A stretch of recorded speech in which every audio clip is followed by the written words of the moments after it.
Hey, what is going on, guys? It is Uncle Kobe back with the second installment of my little pre-release weapon comparison slash gun statistics overview slash horse vagina. I don't know, you can call it whatever you want, but if you saw my last one, you know the drill. I go through every weapon and tell you the stats and how I believe the gun will be used in Black Ops 2, and together we try to figure out what guns will be the best when the game finally does come out. And we do this for the sake of entertainment and just overall boredom from Modern Warfare 3.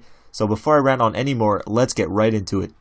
So in today's video, we're going to be looking at the submachine guns, and this is where I think Treyarch messed up on the first Black Ops, because there was no real SMG that can compete with the assault rifles besides maybe the AK-74U, and that really hurts the competitiveness of the game because it really eliminates any use of the roll system during competitive play.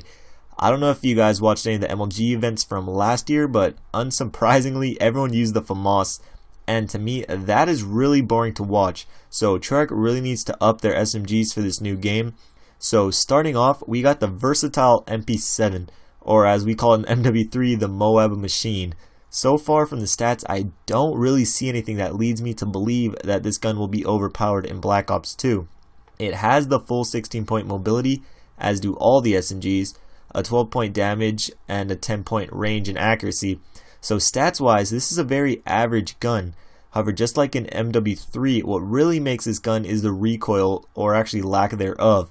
So in MW3, the MP7 had pretty bad hip fire spread up close, but could snipe people down long range. For this game, I really hope they do the opposite, and this is for all the SMGs. I'd rather they be real effective up close, but not be able to annihilate someone across the map. But stats aside, I still do believe this gun will be very good, so I give it a B. Next, we got the Scorpion Evo 3, and this gun takes a big hit in the stats department in every way possible, actually tallying the worst stats in all categories. It is 33% weaker than the MP7 with a damage of 8, 40% weaker long distance with a range of 6, and 30% less accurate with a score of 7. But this gun does boast the highest rate of fire out of all the SMGs in the game, so with that being said, it still may be a very liable gun to use, but as of right now, I give it a C+. Moving on, we have my favorite gun so far, that is the POW-57, or what I've nicknamed the Pow Pow. And when I first looked at it, I saw an assault rifle. Like, you guys can see it right now. To me, this thing is a badass looking assault rifle.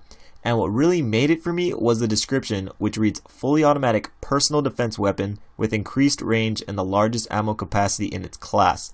So let's take a look at its stats. Mobility, it is the same at 16. Its damage is kicked up to 13, which is average damage of the assault rifles. It has a range and accuracy of 13 as well, which again is the average of an assault rifle. So to me, this thing is an extremely mobile assault rifle with a big ass clip.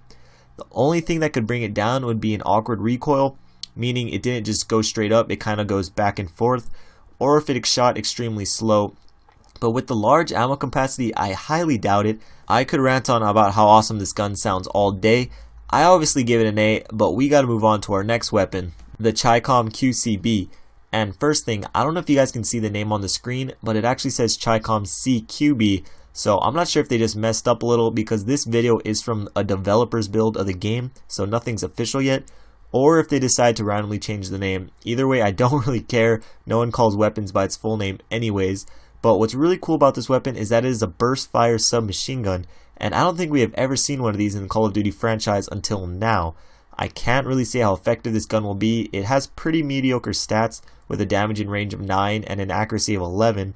I do presume the recoil will be low since it is a 3-round burst fire weapon, but since it is so weak, I don't see the usefulness of it, especially in close quarter gunfights, but I'll still give it a C just because I think it is cool that Treyarch is trying something new. Next, we have the MSMC, which is another really stat-heavy submachine gun. This one's fully automatic with increased range and reduced recoil.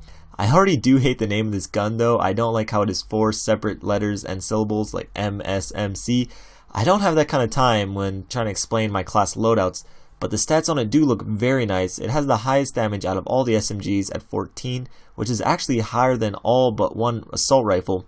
It has a 12-point range and a 13-point accuracy, so this weapon definitely contends with the Pow Pow. I'm guessing it will have the fire rate of, let's say, the MW3 UMP, which is a tad on the slow side. However, with a good hip fire spread, this thing would be very deadly. I give this gun an A as well, and let's move on to our last weapon, which is the Vector. Yes, the Vector is making another appearance in the franchise, this time with recoil mitigation technology. Ooh, what's that? Well, for those of you who don't know what it is, in Call of Duty terms, they are basically attachments. They could be buffers, recoil pads, muzzle brakes, vented barrels, energy absorbing buttstocks, any apparatus that helps manage recoil. However, in this instance, I think Treyarch is just using fancy words to say reduced recoil. Although, if I do select it and go into the attachments, you can see force grip, adjustable stock, and long barrel, which I'm guessing all help reduce recoil. But with a damage of 10, range of 9, and an accuracy of 12, I'm gonna have to give this gun a B-.